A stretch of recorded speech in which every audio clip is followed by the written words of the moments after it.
Sound okay?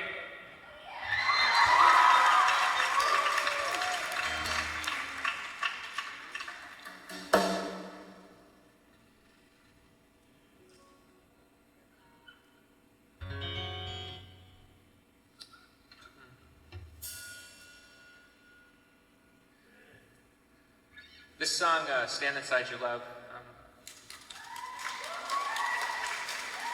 I'm going to trick you and then you cheer and then I can say it again. This song, Stand Inside Your Love,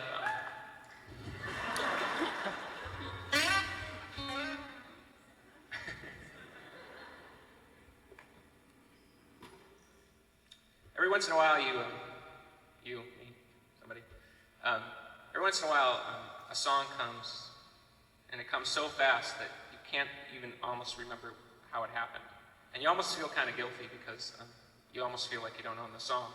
Of course, you still take credit. But this song, Stand Inside Your Love, I had written the music. The song was a little different. It sort of was more new wave. I can show you really quickly. It was more like... and I envisioned it as a new wave song. And when the band first came back together to record the Machine album, within about maybe the second or third rehearsal that we had, I sort of threw this up as an idea I had. We tried to play it the new wave way, and it didn't sort of work. And suddenly it just mutated into what I would call classic Smashing Pumpkins, in the sense that it sounds like it could come from any album. And we immediately arranged the song top to bottom, so the song that you hear on the album is basically the same musical arrangement, but I didn't really have a melody and I didn't have any words. And I went home that day thinking, well, I really should try to write some words for the song. I really like it. I woke up the next morning and I was reading a book, and all I had for the song was the line, "Who wouldn't stand inside your love?" which I can't say I really knew what that even meant at that particular moment. And it's the strangest feeling, because all of a sudden it's like a faucet opens up in my head and suddenly I can understand the whole song, I see it all. So the lyrics of the song were, and I'm not joking when I say this, were literally written in 10 minutes. And I have the sheet of paper that I wrote the lyrics on. And there's not one word is different, not one word was ever changed. It all just came out in the stream of consciousness. To talk about what the song is about, it's probably one of the only love songs I've ever written. I dedicate it to my friend and partner, Elena.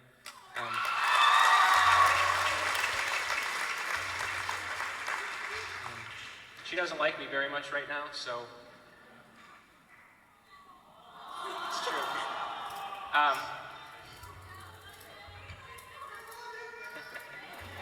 No, but the reason I say that she doesn't like me very much right now is when I sing this song, it reminds me of how precious love is and how important love is in all of our lives.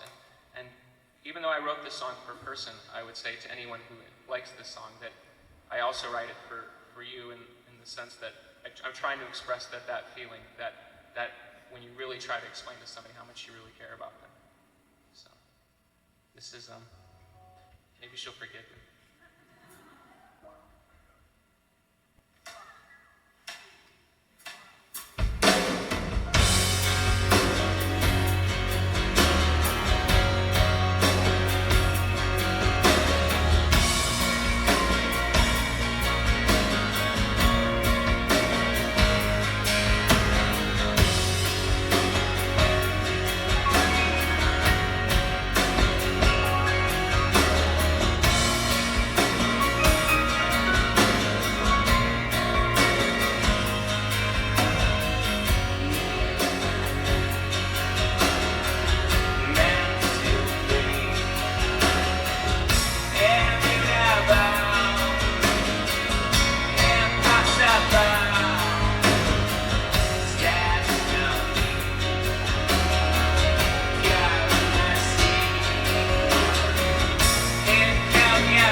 Just gotta take a quick break. Just one second.